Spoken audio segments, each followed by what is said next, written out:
Welcome back to The Explainer. We're jumping right in today because we're breaking down an absolutely intense, high-stakes climax. We're looking directly at the script for episode 13, The Master Override. I am so incredibly excited to pull apart the mechanics of this scene with you today and see exactly how the writers crafted such a massive, literally edge-of-your-seat cliffhanger. I mean, you gotta ask yourself, how exactly does a 10-year-old boy defeat an entire army of high-tech mercenaries, right? Most kids his age are, just trying to figure out fractions. But episode 13 thrusts young Ethan into this completely horrifying scenario, putting him up against impossible odds. So let's map out exactly how he actually navigates this whole shebang. Section 1. The Ultimate Standoff. Okay, let's establish the bleak reality here. The circumstances facing Ethan are, well, they're incredibly dire. First off, his ally Marcus is down. Second, his mother is trapped.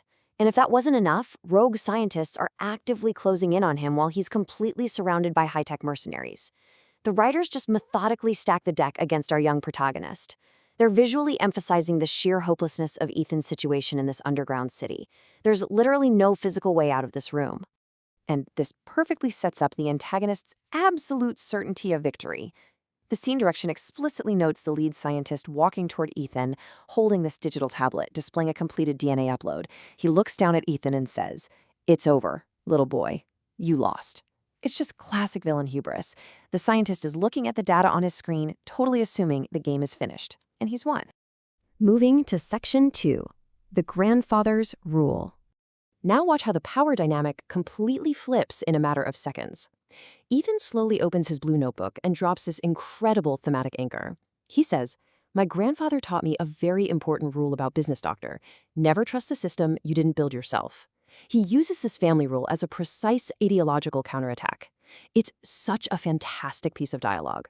It signals to us and to the scientist that this kid is absolutely not defeated. He's actually thinking several steps ahead of every adult in the room. But what he does next is truly shocking. Ethan rips a thin, transparent microchip right out of the cover of his blue notebook and just swallows it. The scientist is horrified. He's shouting, "What did you just do?" And honestly, as a reader, you're thinking the exact same thing. It's this desperate, bizarre, highly physical action that instantly shatters the scientist's total sense of control. Which brings us to Section 3, the genetic Trojan horse. To really understand the how and why of this incredible biohack, let's compare the two completely different realities clashing at this exact midpoint in the script. On one side, we've got the scientist's belief. He looks at his tablet, sees the DNA upload is complete, and thinks, yep, total victory. But on the flip side, we have Ethan's reality. He has just altered his own biometrics, deploying what's basically a genetic Trojan horse. The very system the scientist trusted so completely has actually betrayed him. Let's ground the sci-fi elements here for a second and look at what Ethan actually tells the scientist. That chip he swallowed, it contained a genetic virus. By eating it, Ethan altered his own biometric data from the inside out. Meaning, the DNA the scientist just uploaded to the mainframe isn't Ethan's normal DNA anymore.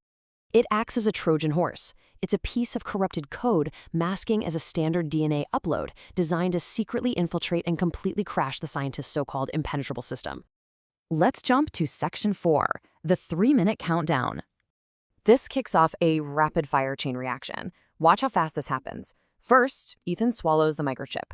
Second, his biometric data is instantly altered. Third, because the system just uploaded that altered data, the whole system is immediately corrupted. And finally, step 4, a self-destruct sequence initiates. It's a cascading failure from ingestion to total system collapse in a matter of seconds. The sensory shift in this script right here is so cinematic. We go from this quiet, tense standoff in a laboratory straight into absolute chaos. The script notes that the main screens suddenly flash bright, blood red.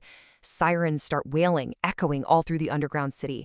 And then, this cold, computerized voice announces the ultimate fallout. System corrupted. And then the computerized voice finishes with, "Self-destruct sequence initiated. T-minus 3 minutes." 3. That's it. That is the absolute finality of this system's self-destruct timer. Talk about building maximum tension. The writers literally drop a massive ticking clock right into the middle of a situation that was already completely desperate. So, What does this all mean? What will be the ultimate cost of this master override? Ethan might have stopped the scientists, sure, but now he, his trapped mother, and Marcus are locked inside an underground city that is going to literally obliterate itself in exactly 180 seconds. Is this a stroke of absolute genius or a fatal mistake? I guess we'll just have to wait and see.